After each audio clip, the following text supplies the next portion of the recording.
ዛሬም የምንመለከተው ከስድስተኛ ክፍል ሂሳብ ትምህርት ላይ የተወሰደ ስለ አማይ ወይም ደግሞ ስለ ኮምፕሊመንተሪ አንግል እንመለከታለን ማለት ነው። በየትኛውም በኢትዮጵያ ክልል ላይ ሆናችሁ እንደዚህ ያለ ይዘት ያለው ትምህርት ለምትማሩ ተማሪዎች እንዲሁም ደግሞ ልጆቻችሁን ለምታስጠኑ ወላጆች ይህን ቪዲዮ ከእናንተ የሚጠበቀው እስከ መጨረሻው ድረስ እዩት። እጅግ በጣም ይጠቅማችኋል። በዋነኛነት ደግሞ ስድስተኛ ክፍል ሚኒስትሪ ኤግዛም ለምትፈተኑ ተማሪዎች እጅግ ይጠቅማችኋል። አብረን እንስራው። እንደዚህ ጥያቄ ቢመጣ እንዴት መመለስ እንችላለን? የተጠየቅነው ጥያቄ የ48 አማይ አንግል ከነዚህ ውስጥ የትኛው ነው? ስለዚህ እንደነዚህ ያሉ ጥያቄዎችን በምትጠየቁበት ሰዓት ማድረግ ያለባችሁ ወሳኝ ዘዴዎችን ልንገራችሁ። አማይ አንግሎች የምንላቸው ምን አይነት ባህሪ አላቸው የሚለውን ማወቅ አለባችሁ። ወይም ኮምፕሊመንተሪ አንግል ብለን ስለምንጠራቸው አንግሎች ማለት ነው።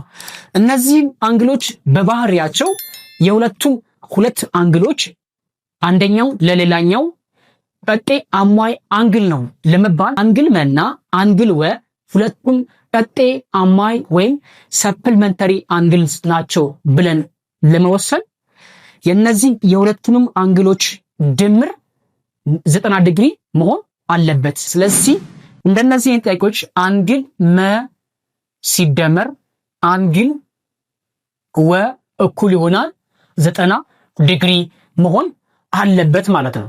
ስለዚህ በዚህ ምሳሌ መሰረት እኛ አሁን የተጠየቅነው ጥያቄ የ48 አማይ ወይም ሰፕልመንተሪ አንግል ከነዚህ ምርጫ ውስጥ የትኛው ነው?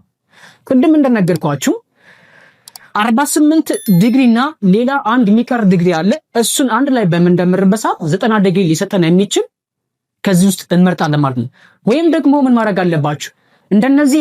እንደዚህ ያሉ ጥያቄዎችን በምትጠየቁበት ሰዓት የሁለት አንግሎች ድምር 90 ዲግሪ ከሆነና አንደኛውን አንግል 48 ዲግሪ ከተሰጣችሁ በቀላሉ 90 ዲግሪ ሲቀነስ 48 ዲግሪ እኩል ይሆናል የማይታወቀው አንግል ወይም አንግል ሀ ብለን እንሰይመዋለን ማለት ነው።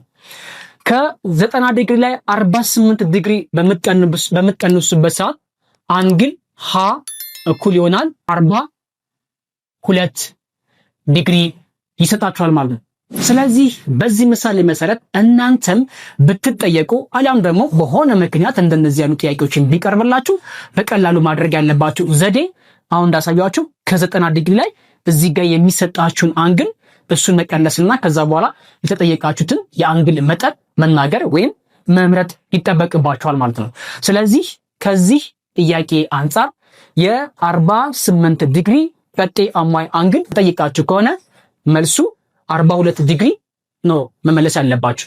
ምክንያቱም 48 ዲግሪና ከዚህ ውስጥ መልሱ 42 ዲግሪ አንድ ላይ በእንደመራቸው 42 ዲግሪ እኩል ይሆናል 90 ዲግሪ ይሆናል ማለት። ስለዚህ 48 እና 42 ሁለቱም አንግሎች አማይ ወይም ኮምፕሊመንተሪ አንግል ብለን እንጠራቸዋለን ማለት ነው። ስለዚህ እናንተ ምናልባት እንደዚህ ያለ ጥያቄ በየትኛውም ቦታ የሚገጥማቸው ወይም እንደሚያጋጥማችሁ ከሆነ በዚህ ልክ መረዳት ይጠበቅባችኋል ማለት ነው።